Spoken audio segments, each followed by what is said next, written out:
saksikan pagelaran wayang kulit dengan dalang klasik Ki Warjio Hadi Prayitno.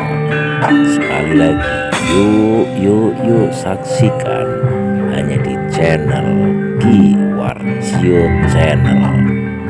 Untuk para pandemen wayang kulit klasik Gagrag Ngayogyakarta, jangan sampai ketinggalan dan jangan lupa untuk like, komen, subscribe dan bagikan channel ini agar wayang kulit Gagrag Ngayogyakarta tansah anjayeng bangun.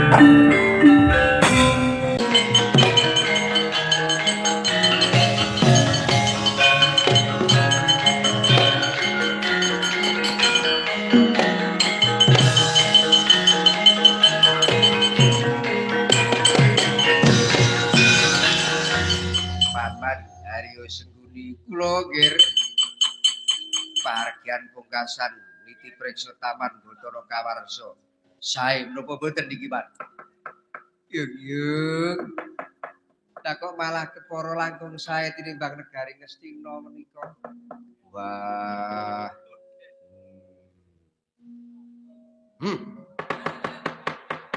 Kula boten trima.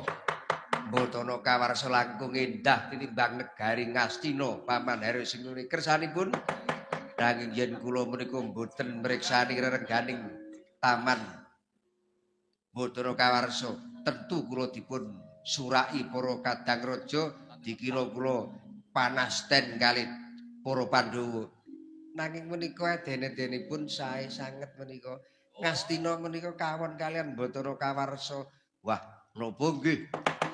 Kacarita Prabu Duryudana rumaos semulingsem lamun to nagari Ngastina kawon endahe klayan Bathara Kawarsa.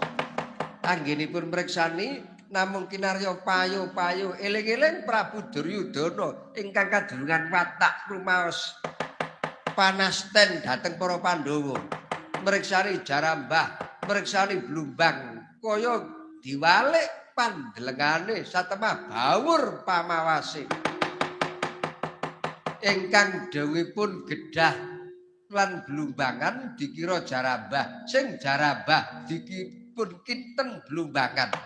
Ora mokal Prabu Duryudana anggenipun tindak pangraosipun menika Jarambah, jebul menika blumbangan ngantos gecemplung blumbang disuraki para kadang raja mancanegari.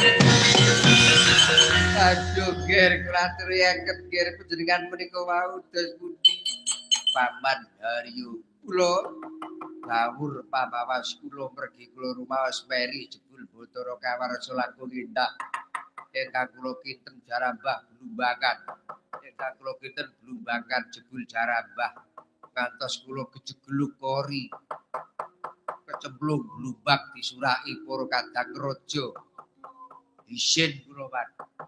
Yuk. Malah Durpati lek guyu kalih kula ngantos latah-latah. Kula isin. Sinten Durpati? Nek olok-olok kalih kula temenanan. Karang wingi ngolok-olok niku sak geleme kok. Kula mboten trima. Kula badhe males lelakon niki. Ampun sakniki. Nek badhe males ampun sakniki. Kejaba nek saniki pun telas lakone ndak mboten nanggap malih. Sesuk gentos wekdal lakon main dadu rakan. Mangke candhaipun main dadu males kalih para Pandhawa ngoten saniki pun rampung lakone.